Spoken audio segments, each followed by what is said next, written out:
It's time for the morning announcements. My name is Gabriel Jones with information that is important for you. Today is Wednesday, May 9th, 2018.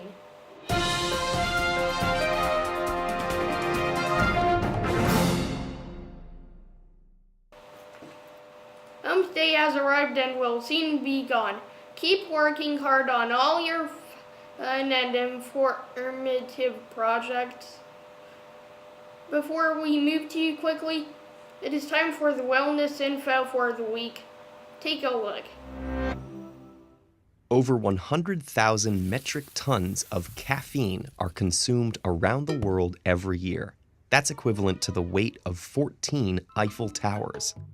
Most of this caffeine is consumed in coffee and tea, but it's also ingested in some sodas, chocolate, caffeine pills, and even beverages labeled decaf. Caffeine helps us feel alert, focused, happy, and energetic, even if we haven't had enough sleep. But it can also raise our blood pressure and make us feel anxious. It's the world's most widely used drug. So how does it keep us awake? Caffeine evolved in plants, where it serves a few purposes.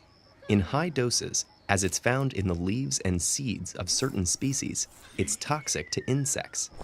But when they consume it in lower doses, as it's found in nectar, it can actually help them remember and revisit flowers. In the human body, caffeine acts as a stimulant for the central nervous system. It keeps us awake by blocking one of the body's key sleep-inducing molecules, a substance called adenosine.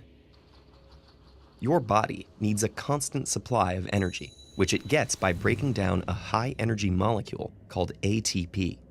In the process, it liberates adenosine, ATP's chemical backbone. Neurons in your brain have receptors perfectly tailored to this molecule. When adenosine docks to these receptors, it activates a cascade of biochemical reactions that cause neurons to fire more sluggishly and slow the release of important brain signaling molecules. In other words, you get sleepy. Caffeine is what's called an adenosine receptor antagonist. That means it derails this process of slowing your neurons down by blocking adenosine receptors. Caffeine and adenosine have a similar molecular structure, close enough that caffeine can wedge into the adenosine receptors, but not close enough to activate them. To summarize, adenosine inhibits your neurons. Caffeine inhibits the inhibitor, so it stimulates you. Caffeine can also boost positive feelings. In some neurons, the adenosine receptors are linked to receptors for another molecule called dopamine. One of dopamine's roles in the brain is to promote feelings of pleasure. When adenosine docks in one of these paired receptors, that can make it harder for dopamine to fit in its own spot, interrupting its mood-lifting work. But when caffeine takes adenosine's place, it doesn't have the same effect, and dopamine can slide in. There's evidence that caffeine's effects on adenosine and dopamine receptors can have long-term benefits too, reducing the risk of diseases like Parkinson's, Alzheimer's, and some types of cancer. Caffeine can also ramp up the body's ability to burn fat. In fact, some sports organizations think that caffeine gives athletes an unfair advantage and have placed limits on its consumption. From 1972 until 2004, Olympic athletes had to stay below a certain blood caffeine concentration to compete. Of course, not all of caffeine's effects are so helpful. It might make you feel better and more alert, but it can also raise your heart rate and blood pressure, cause increased urination or diarrhea, and contribute to insomnia and anxiety. Plus, the foods and beverages caffeine is found in have their own impacts on your body that have to be taken into account. Your brain can adapt to regular consumption of caffeine. If your adenosine receptors are perpetually clogged, your body will manufacture extra ones. That way, even with caffeine around, adenosine can still do its job of signaling the brain to power down. That's why you may find you need to consume more and more caffeine to feel as alert. There are more and more adenosine receptors to block.